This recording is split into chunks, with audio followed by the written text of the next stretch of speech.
Pacers win it! Wow! Oh, man, Embiid just posterized Russell Westbrook. You love the Philadelphia Eagles. Let me get a hell yeah! What's up, everybody? Welcome to Party on Broad. Party on Broad can be found on iTunes and Spotify. You know it. If you're watching us here on YouTube, chat with us. Put in some questions. We'll respond. Be sure to like, comment, subscribe, all that fun stuff. Awesome show today. We're breaking down the Eagles' first round, getting ready for tonight, rounds 2 and 3. Joining us, Shane. He is at @halfandhalf_TPL. What's up, Shane? Much. I drank a whole bunch of coffee this morning to get past the 6 hours of sleep thing, and I'm ready to do it again tonight. I love it. I love it.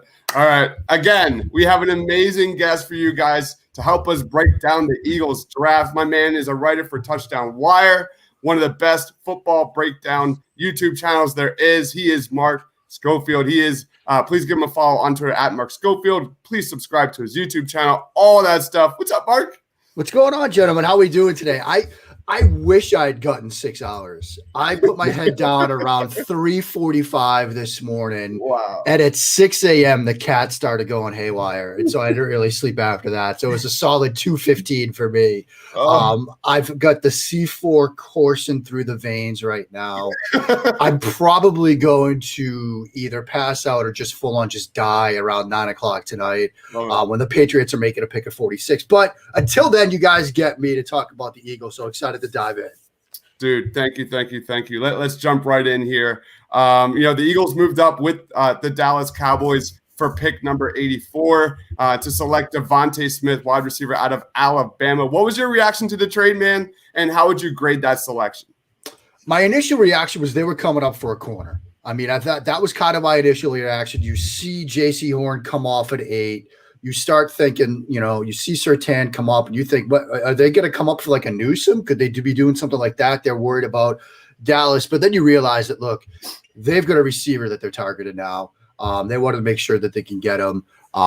You've got the New York Giants sitting at 11. You probably want them to make sure that you can get your guy. So then when it started to come together in my mind, it made a ton of sense. When I was on with you guys and we talked about the 5 potential fits for the Eagles, Devonta Smith was one of them.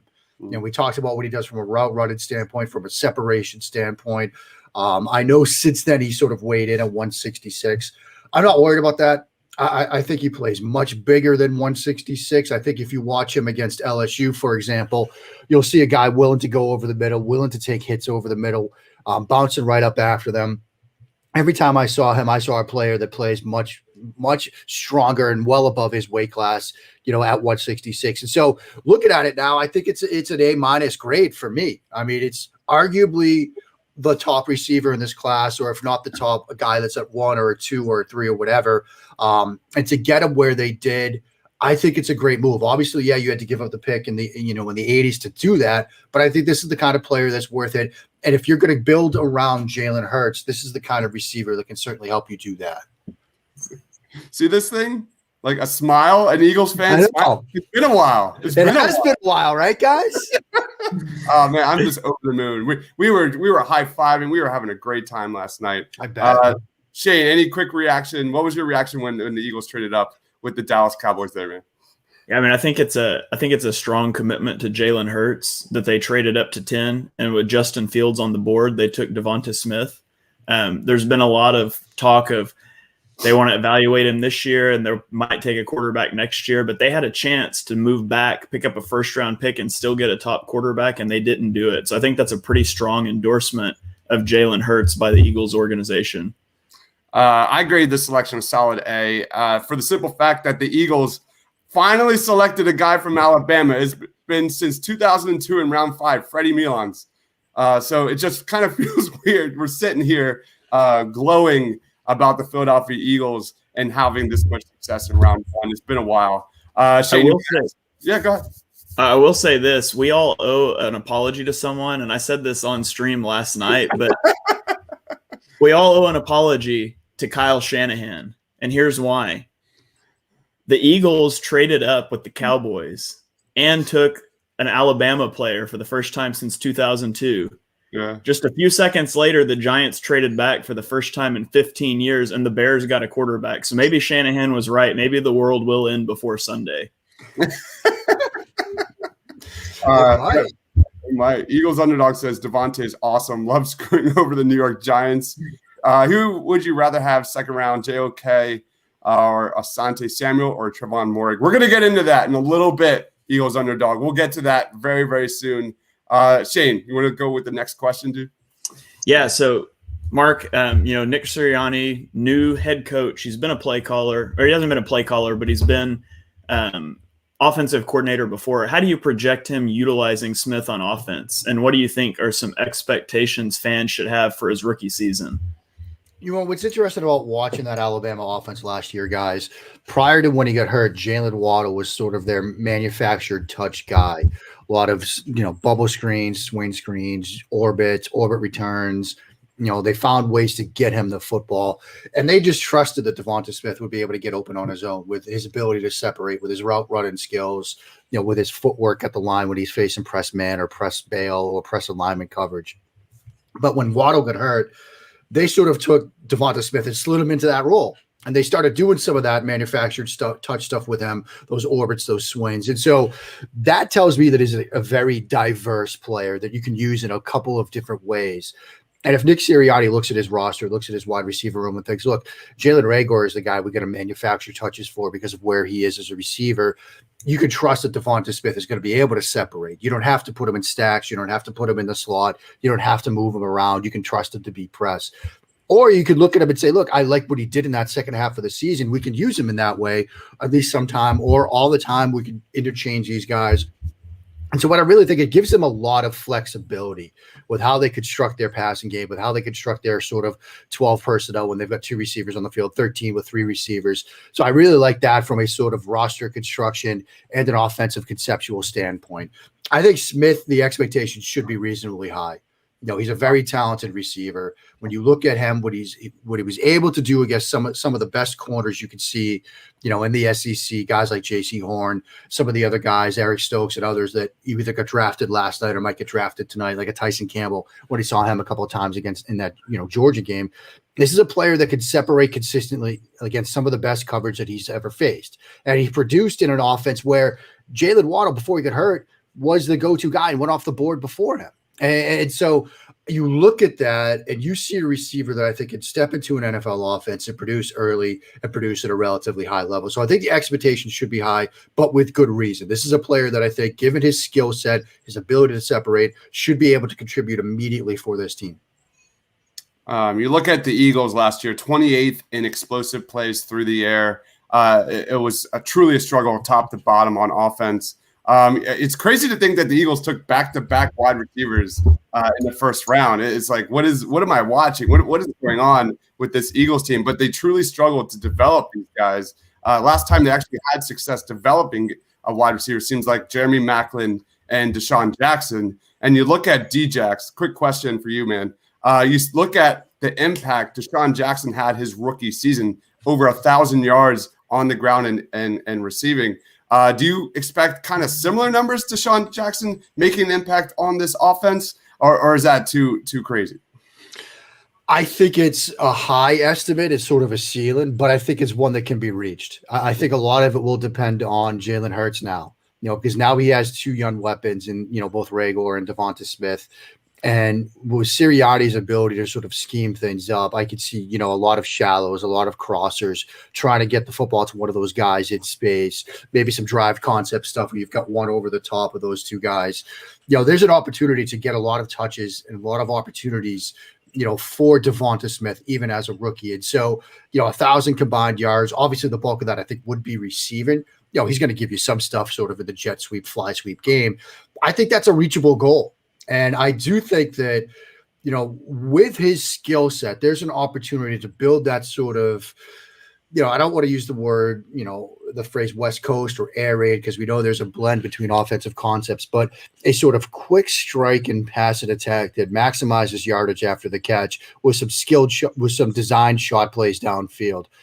Smith's ability to run slot fade and some vertical stuff and some double moves. We watch him against Mississippi State. I did a video on YouTube of him against Mississippi State, and his ability as a whole body route runner to sell defenders on breaks with his eyes, with his shoulders, with his field of vision is at the top of this rookie class. And so there will be opportunities to get him involved both in the short areas of the field where that yardage after the catch is a premium, as well as the vertical stuff down the field, where I think Jalen Hurts can excel in some of those touch throws along the sidelines. What I'm just truly excited about is you look at that offense last year, like no one was in motion. And this selection really, truly solidifies, Jalen Reagor, Devontae Smith, Nick Sirianni is going to get these guys moving. And that's something the Eagles offense truly lacked. Shane, you want to go next? Yeah, so we've talked a lot about what he can do. Is there anybody in the NFL right now you would compare him to? What's a good player comp for Smith?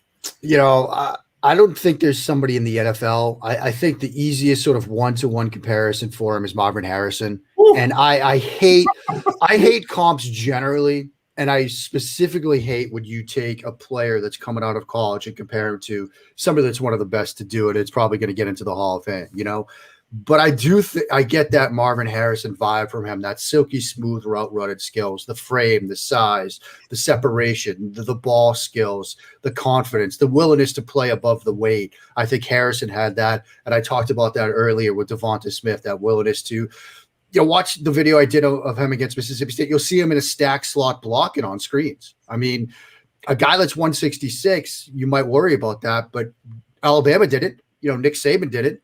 Sarkisian didn't. They had him on special teams as a point man, as a gunner on the punt coverage team. And so on the punt block team. And so they're not worried about him from an athletic profile standpoint. And I don't think Philadelphia should be either. And I think that bodes well for his translation to the next level. So yeah, it's outlandish to say that, look, this is Marvin Harrison 2.0, but I think it's an apt comparison given his skill set, given how he plays the position, given his movement skills and the way he operates as a receiver. Let's go on to tonight. Round 2, round 3 starts tonight. I think 7:00. The Eagles got their guy in round 1, heading into day 2 here. What side of the ball do you think the Eagles should address here in rounds 2 and 3? I mean, I wouldn't be surprised if they double up on defense here in rounds 2 and 3. I mean, you look at now you've had the receiver.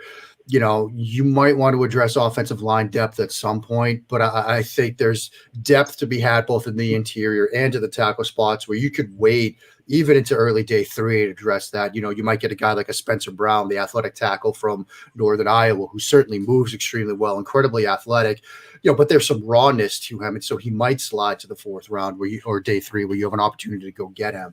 And so I look at what the Eagles can do potentially at 37, potentially at 70. And I think linebacker and secondary are needs.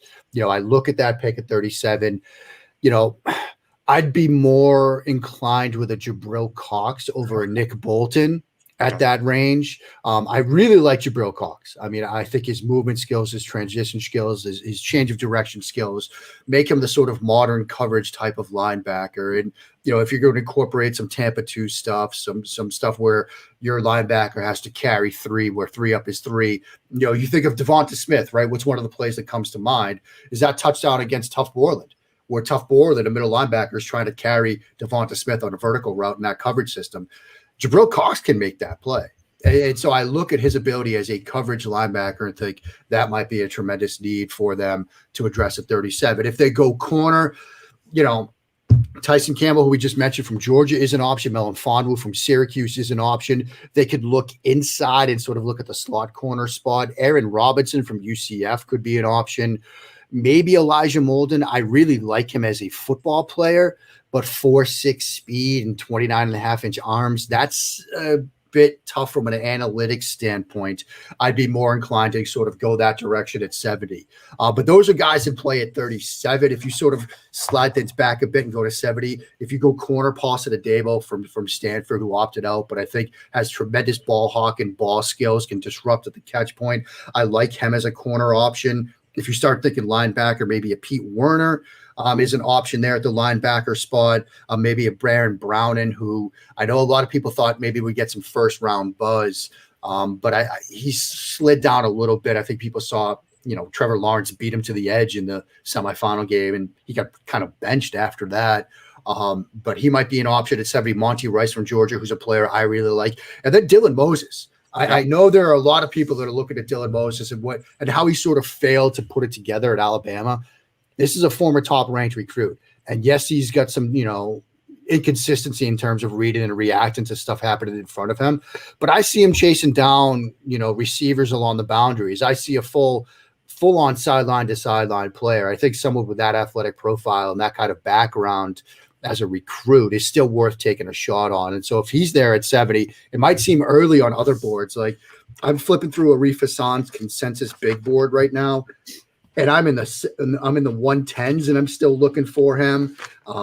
There are a lot of people that really don't like him. Now on mine, I've got him in the 70s, but I'm an idiot, so maybe don't listen to me there. But I do like Dylan Moses, and if he's available at 70, I would do it. But again, I'm just a chucklehead that barely slept last night. So, what about you, Shane? Where do you see the Eagles targeting? Which side of the ball in rounds 2 and 3? And who are some of your names on your radar? Yeah, I think defense makes a lot of sense here. Some of the top guys, you only got to have 5 guys you like, and you're guaranteed ones at 37. But Trevon Moehrig, Asante Samuel, Tyson Campbell, 3 defensive backs I would like right there.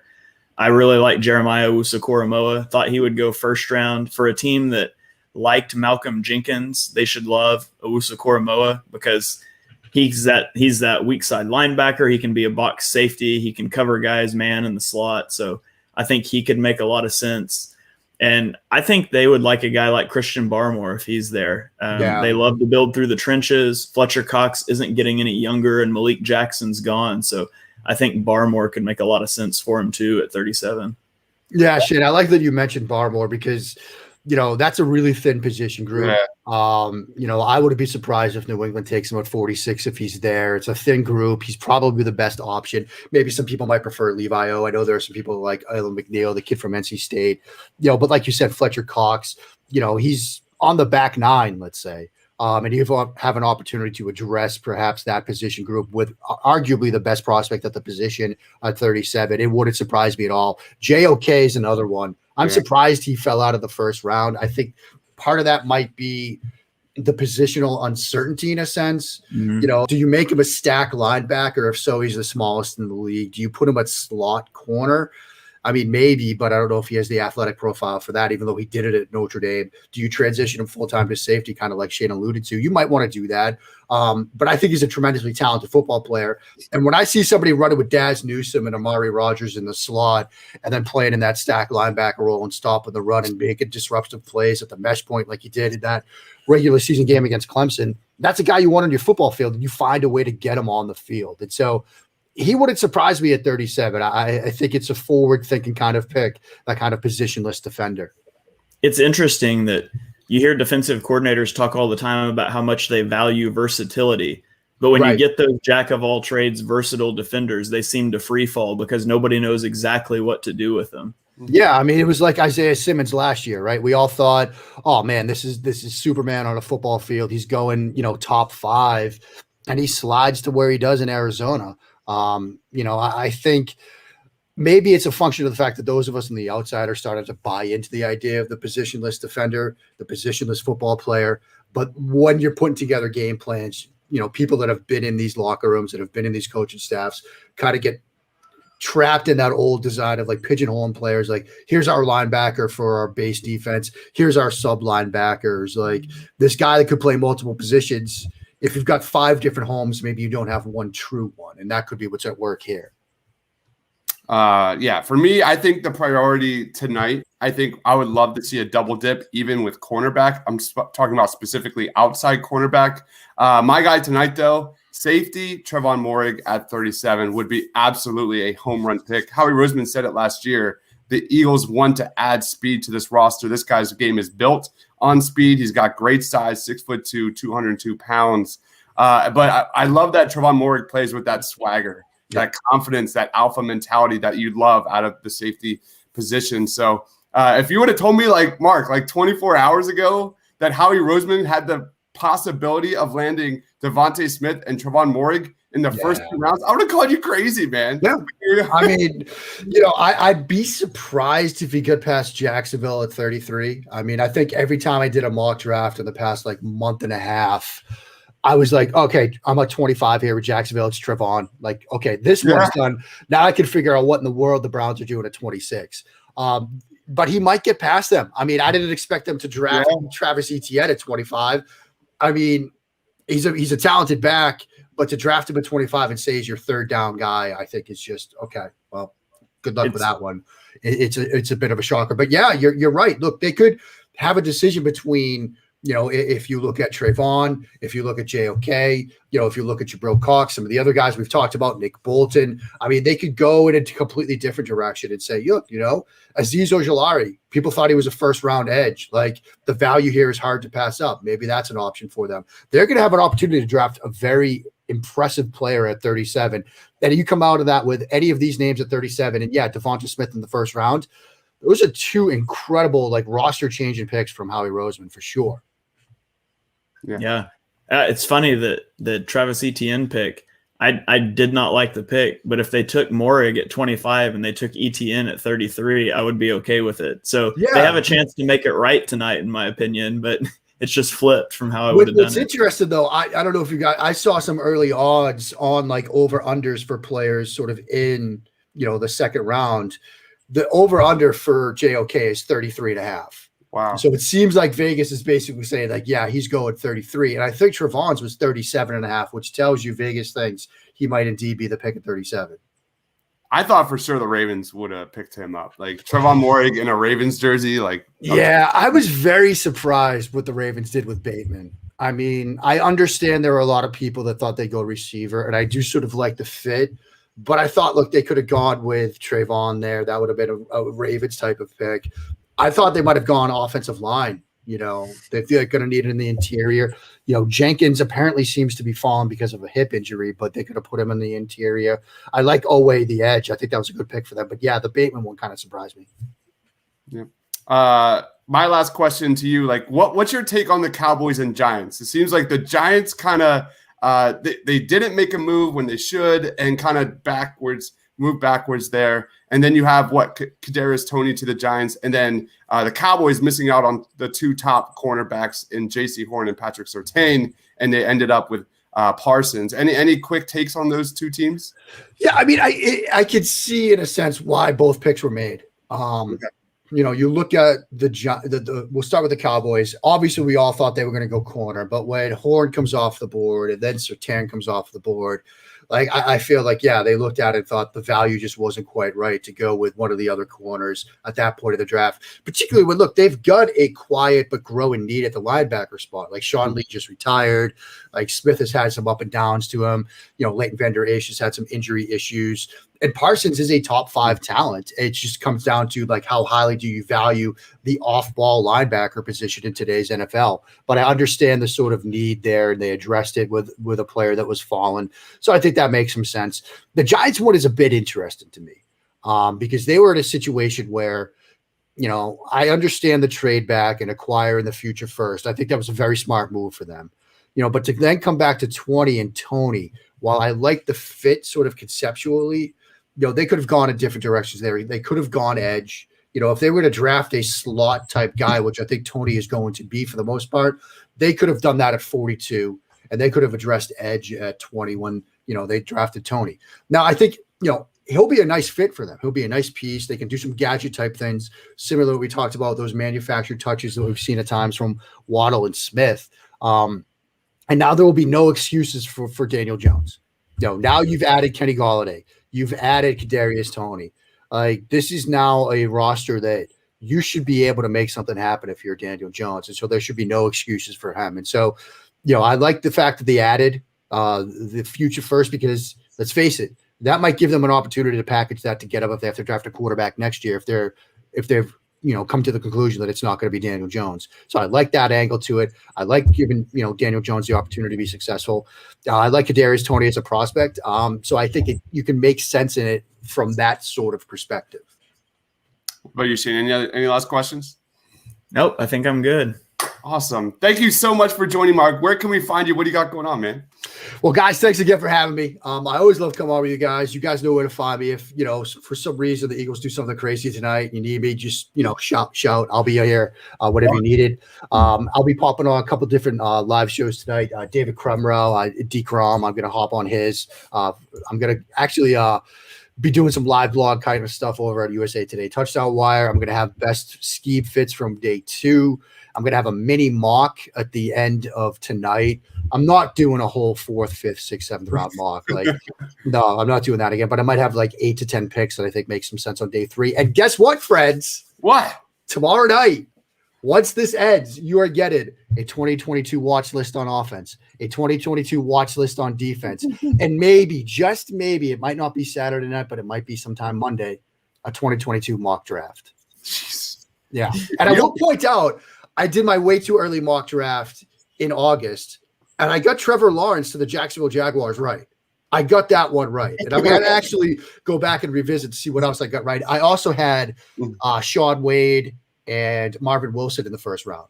So I didn't get that right. Didn't get those right. Wow. Yeah, nobody lost more money by going back to school than Shaun Wade. Seriously. Although I was talking about it with some people when I was watching Rondale Moore again, in that 2018 game where he just carved up Ohio State. It was all against Shaun Wade. And we should have known then, look, the idea that he's coming off the board in the first round, that's just not going to happen. They tried to hide him in the slot. Then they moved to the boundary. It didn't come together. We probably don't hear his name called until day 3 now. Okay. Mm-hmm. All right. Make sure you guys, if you're watching, please be sure to like and subscribe. Thank you, everyone here, for watching. We will be doing a watch party tonight for rounds 2 and 3, starting around 7 p.m. tonight. It's going to be a blast. Follow my man Shane at @halfandhalf_TPL, and follow my man Mark at Mark Schofield. Thank you again for joining, Mark. We'll do our little promo, and then we'll end the show. See you guys. Stay awesome. Hey, what's up, guys? MLB baseball is in full swing. The NBA and NHL playoffs are right around the corner, and the NFL season is mere moments away. While we here at the Painted Lines are devoted to bringing you top-notch content from all the major sports, we are excited to also now give you the opportunity to cash in on all that content and knowledge. If you follow the link below, you will have the opportunity to sign up with BetRivers, an online sportsbook, and get an instant new user deposit match of up to $250. That's free money that you can use and try to turn into more free money. Let's go. Don't sit there and waste all that money. Turn every basket into an otherwise meaningless Cavs-Timberwolves matchup on a random Wednesday in March. That makes it all the more exciting. For betting tips and advice, be sure to check out written content from our top prognosticator, Money Max, on our website at thepaintedlines.com, or check out the Tough Cover podcast right here on the Painted Lines YouTube channel. You've seen the commercials all over TV and radio, but now is the time. Sign up today with BetRivers using the link below and start cashing in on your love for sports.